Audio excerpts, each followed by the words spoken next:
سن لو، اگر کسی نے یہ جرم کیا ہے اور اپنی بیوی سے کروایا ہے یا اپنے بچے کا حمل ساقط کروایا ہے، ابھی جاؤ توبہ کرو، گڑگڑاؤ رب کے سامنے، اس کو رحم آ جائے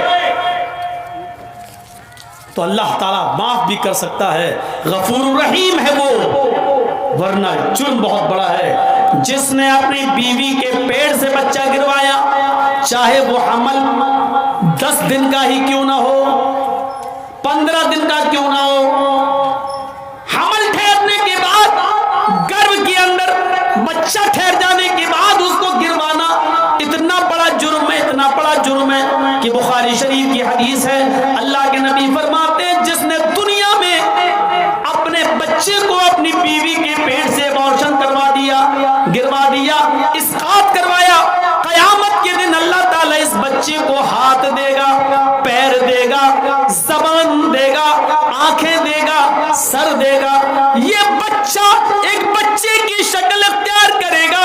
بخاری کی روایت ہے، جاء یوم القیامہ ومعلق بین ثدیہا، قیامت کے دن وہ بچہ اس حال میں آئے گا کہ وہ اپنے ماں کی دونوں پستان سے لٹکا ہوا ہوگا، اپنے ماں کے دونوں سینوں سے لٹکا ہوا ہوگا، اپنے ماں کا دودھ چوس رہا ہوگا، اپنے ماں کے پستان سے لٹکا ہوگا۔ اللہ کہے گا اے بچے تجھے بھی کچھ کہنا ہے، اللہ اس بچے کو زبان دے گا، یقول وہ بچہ اپنے ماں کی پستان چھوڑے گا، پھر اوپر دیکھے گا، کہے گا یقول یا ربی ہذہ امی قتلتنی، اللہ یہ میری ماں ہے جس کے پستان سے میں لٹکا ہوں، اللہ یہ میری ماں ہے جس کا میں دودھ پی رہا ہوں، اللہ یہ میری ماں ہے جس کے سینے سے آج میں لگا ہوں، اللہ یہ میری ماں ہے جس نے دنیا میں مجھے مار ڈالا تھا، اللہ یہ میری ماں ہے جس نے دنیا میں مجھے قتل کر دیا تھا، اللہ یہ میری ماں ہے جس نے دنیا میں مجھے جینے نہیں دیا، مجھے دنیا میں آنے نہیں دیا، اللہ یہ میری ماں ہے جس نے دنیا میں مجھے بھلا دیا تھا، میرا قتل کر دیا تھا، میرا مرڈر کر دیا تھا، اللہ یہ دنیا میں میری نہ ہوئی، آج آخرت میں تو اس کا مت بن، آج آخرت میں تو اس کا مت ہو، اے اللہ تو میری ماں کو جہنم میں ڈال دے، اللہ میری ماں کو جہنم میں پھینک دے، میری ماں سے مجھے کوئی ہمدردی نہیں ہے، یہ دنیا میں میری نہ ہوئی، آج تو اس کا نہ ہو۔ قیامت کے دن یہ بچہ اپنی ماں کو جہنم میں لے جائے گا، اللہ رب العالمین اس بچے کو تو نہیں لیکن اس کی ماں کو اپنے بچے اس بچے کے کہنے پر جہنم میں ڈال دے گا۔ جس ماں نے دنیا میں ابارشن کرا کے اپنے بچے کو گرایا ہے، تم اپنے حلال بچے گرا دیتی ہو، اپنے شوہر کے بچے گرا دیتی ہو صرف اس لیے کہ وہ لڑکی ہے۔ اسلام نے تو حرام اولاد کو بھی گرانے کی اجازت نہیں دی ہے۔ اس واقعے کو نہیں پڑھا جو اللہ کے رسول کے پاس ایک عورت آتی ہے اور کہتی ہے انی قد اصبت الحد یا رسول اللہ، اے اللہ کے نبی میں حد کو پہنچ چکی ہوں اور مجھے پاک کر دو۔ اللہ کے نبی نے کہا ٹھیک ہے اس کو لے جاؤ سنسار کر دو۔ کہنے لگی میرے پیٹ میں بچہ ہے۔ آپ نے کہا پھر تجھے ابھی سنسار نہیں کیا جائے گا، جاؤ جب بچہ پیدا ہو جائے تب آنا۔ بچے کو لے کر آئی گا، اب تو پیدا ہو چکا ہے۔ آپ نے کہا اس بچے کے ہونٹوں میں تیرا دودھ لگا ہوا ہے، مطلب اس بچے کو تیرے دودھ کی ضرورت ہے، جب تک وہ تیرا دودھ پیے گا تجھے قتل نہیں کیا جائے گا، جب وہ تیرا دودھ چھوڑ دے اور روٹی کھانے لگے تب تجھے قتل کیا جائے گا۔ اسلام تو حرام اولاد گرانے کی اجازت نہیں دیتا، تم تو اپنے حلال اولاد گرا دیتی ہو۔ قیامت کے دن یہ عورتیں بہت سخت عذاب میں مبتلا ہوں گی جنہوں نے دنیا میں اپنے بچوں کو گروایا ہے۔ حمل ٹھہرنے کے بعد چاہے وہ ایک دن کا ہی کیوں نہ ہو، حمل ٹھہر گیا، رپورٹ میں آ گیا کہ حمل ٹھہر گیا، اب آپ بچے کو نہیں گرا سکتے ہیں، ایبارشن نہیں کرا سکتے ہیں۔ وہ الگ بات ہے کہ کوئی مصیبت ہو جائے اور ماں یا بچے میں سے کسی ایک کو بچانا پڑے تو ایسی صورت میں تو پھر ماں کی جان بچائی جائے گی، وہ مجبوری کی ایک الگ کنڈیشن ہے۔ لیکن بغیر کسی مجبوری کے صرف اس لیے کہ 3-4 بیٹیاں پہلے سے، یہ چوتھی بھی میری بیٹی، ہم جہیز کہاں سے لائیں گے، نہیں گرا دو، اب نہیں چاہیے مجھے، صرف اس لیے گرا دیتی ہو تو عذاب کی مستحق ہوگی، عذاب کی مستحق۔ تو میرے بھائیوں ہمیں بچنا چاہیے۔ یہ اندھیرا تھا عرب کے اندر کہ لڑکیوں کو زندہ دفن کر دیا جاتا تھا۔ شادی جانتے ہو کیسے ہوتی تھی؟ شادیوں کا رواج بہت برا تھا۔ ایک لڑکا کسی لڑکی سے شادی کر کے لاتا تھا. پڑھیے بخاری کتاب النکاح، زمانے جاہلیت کی نکاح پر نظر ڈالیے. ایک لڑکا کسی لڑکی کو نکاح کر کے لاتا تھا لیکن اس کے ساتھ رات سوتا نہیں تھا، جس کو ہماری زبان میں بولا جاتا ہے شب زفاف نہیں مناتا تھا، اور جس کو ہماری عام بھاشا میں بولا جاتا ہے سہاگ رات، وہ لڑکا اپنی بیوی کے ساتھ نہیں مناتا تھا. شادی کر کے لایا، ودا کر کے لایا، رخصتی کر کے لایا، گھر میں لایا لیکن نہیں ملتا تھا، بلکہ وہ لڑکا، وہ پتی، وہ دولہا اپنی بیوی کو اپنے دوست کے حوالے کر دیتا تھا اور کہتا تھا کہ لو جاؤ تم اس کے ساتھ اور اس کی شرمگاہ حاصل کرو، یعنی اس کے ساتھ زنا کرو. اور جب اس کے دوست سے یہ بیوی حاملہ ہو جاتی تھی، یہ لڑکی حاملہ ہو جاتی تھی، تب پتہ چلتا تھا حاملہ ہو گئی، تب یہ اصلی پتی جاتا تھا اور اپنے دوست سے اپنی بیوی کو لے کر آتا تھا. اور ایسا اس لیے کیا جاتا تھا تاکہ بچہ نیک پیدا ہو. بتائیے، ان کے ہاں نیک بچہ پیدا ہونے کا یہ تصور تھا کہ جب تک شوہر شادی کے بعد اپنی بیوی کو کسی دوست کے بستر پہ نہ بھیج دے اور اس سے حمل نہ ٹھہر جائے، تب تک اس بیوی کو اپنی بیوی کی طرح نہیں